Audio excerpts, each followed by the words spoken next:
पुण्यामध्ये झालेल्या अवकाळी पावसामुळे विद्यार्थ्यांच्या उत्तरपत्रिका भिजल्याची बातमी समोर येते। पुण्यातील सावित्रीबाई फुले पुणे विद्यापीठ इथे मोठा गोंधळ उडालाय। परीक्षा विभागामध्ये ठेवलेल्या विद्यार्थ्यांच्या उत्तरपत्रिका पावसाच्या पाण्यात भिजल्याची धक्कादायक घटना समोर येते। यामुळे विद्यार्थ्यांनी आक्रमक पाऊल घेतलंय।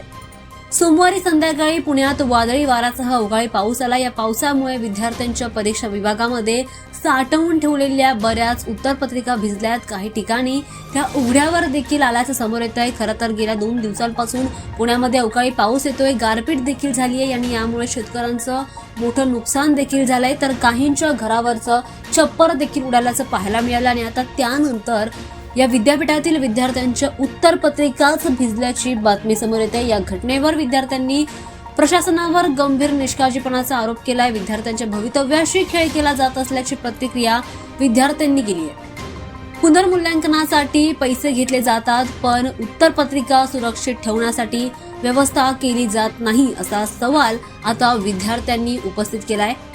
काही विद्यार्थी संघटनांनी आंदोलन करत जबाबदार अधिकाऱ्यांवर कारवाई करण्याची मागणी केली आहे। या ठिकाणी हे वातावरण आता अधिकच चिघळल्याचं पाहायला मिळत आहे। मात्र विद्यापीठाने स्पष्टपणे याचं स्पष्टीकरण दिलंय। त्यांनी म्हटलंय की भिजलेल्या उत्तरपत्रिका या आधीच तपासणी आणि पुनर्मूल्यांकन करून पूर्ण झालेल्या होत्या, त्या फक्त निकाल काढण्यासाठी डिस्पोजल ठेवण्यात आल्या होत्या असं म्हटलं जात आहे। त्यामुळे कोणत्याही विद्यार्थ्यांच्या निकालावर आणि शैक्षणिक भवितव्यावर परिणाम होणार नाही, असं विद्यापीठाने स्पष्ट केलंय।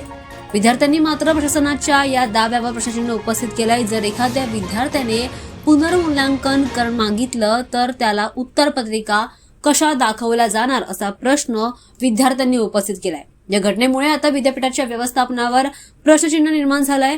विद्यार्थ्यांच्या भविष्याबाबत चिंता व्यक्त केली जाते। त्यामुळे आता यावर काय पाऊल उचललं जाणार हे पाहणं आता महत्त्वाचं ठरणार आहे।